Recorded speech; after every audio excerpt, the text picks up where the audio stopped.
Assalamualaikum warahmatullahi wabarakatuh. Perkenalkan, nama saya Nikala Zafa Salsabila dengan NIM 11112404878. Di video kali ini, saya akan menjelaskan materi tentang Dewan Perwakilan Rakyat Daerah atau DPRD mengenai peran, fungsi, dan sistemnya di Indonesia. Baik, untuk slide satu di sini ada pengertian dari DPRD. DPRD atau Dewan Perwakilan Rakyat Daerah adalah lembaga perwakilan rakyat di tingkat daerah yang menjadi bagian dari penyelenggara pemerintahan daerah. DPRD sendiri memiliki fungsi sebagai wadah aspirasi masyarakat serta sebagai lembaga yang ikut menentukan kebijakan daerah bersama kepala daerah. Lalu di sini ada tiga dasar hukum dari DPRD. Yang pertama ada Undang-Undang Dasar 1945 pada pasal 8 yang mengatur tentang pemerintahan daerah. Lalu yang kedua ada Undang-Undang Nomor 23 Tahun 2014 yang menjelaskan tentang kedudukan dan kewenangan DPRD itu sendiri. Lalu yang terakhir ada Undang-Undang Nomor 7 Tahun 2017 mengenai mengatur sistem pemilihan anggota DPRD. Lalu di sini ada mekanisme eh, jumlah anggota dan sistem pemilihannya.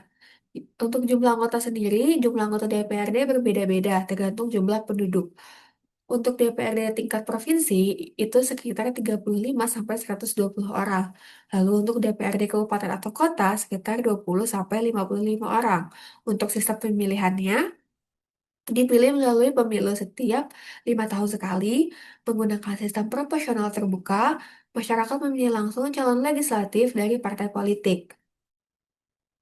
Lalu di sini, slide selanjutnya ada fungsi dari DPRD, yang dimana fungsi DPRD di sini utamanya ada tiga. Yang pertama ada fungsi legislasi, fungsi anggaran, dan fungsi pengawasan. Untuk fungsi legislasi sendiri atau pembentukan hukum, DPRD bersama kepala daerah membuat peraturan daerah atau perda yang menjadi dasar hukum di daerah itu sendiri. Lalu yang kedua ada anggaran. DPRD membahas dan menyetujui APBD atau anggaran pendapatan dan belanja daerah agar penggunaan anggaran tersebut sesuai dengan kebutuhan rakyat. Lalu yang ketiga ada pengawasan, yang dimana DPRD mengawasi jalannya pemerintahan daerah agar kebijakan berjalan sesuai aturan dan tidak merugikan masyarakat setempat. Lalu di sini ada perbedaan DPRD tingkat provinsi dan DPRD tingkat kabupaten atau kota. Untuk DPRD tingkat provinsi, ruang lingkupnya lebih luas, yaitu satu provinsi, mengawasi gubernur dan juga mengurus kebijakan antar kabupaten atau kota. Lalu yang kedua ada DPRD kabupaten atau kota, di mana ruang lingkupnya di sini lebih sempit dan lebih spesifik. Fokusnya pada kebutuhan langsung masyarakat lokal.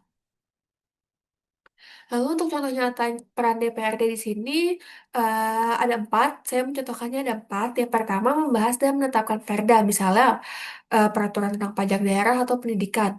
Lalu mengawasi penggunaan APBD agar tidak disalahgunakan, menyerap aspirasi masyarakat, lalu juga memberikan kritik atau rekomendasi terhadap kebijakan pemerintahan daerah. Lalu di sini terakhir ada pendapat saya pribadi mengenai kinerja DPRD sendiri. Menurut saya, kinerja DPRD di Indonesia masih perlu ditingkatkan, terutama dalam hal transparansi dan kedekatan dengan masyarakat. DPRD seharusnya tidak hanya aktif pada saat pemilu saja, tetapi juga konsisten dalam menyerap dan menindaklanjuti aspirasi-aspirasi rakyat. Selain itu, kualitas dalam pembuatan peraturan daerah juga perlu diperbaiki agar benar-benar sesuai dengan kebutuhan masyarakat, bukan sekadar kepentingan politik. Dengan meningkatkan profesionalisme, integritas, dan juga tanggung jawab, DPRD dapat menjalankan fungsinya secara lebih optimal dan memberikan dampak nyata bagi kesejahteraan masyarakat. Sekian dari saya, kurang lebihnya mohon maaf. Wassalamualaikum warahmatullahi wabarakatuh.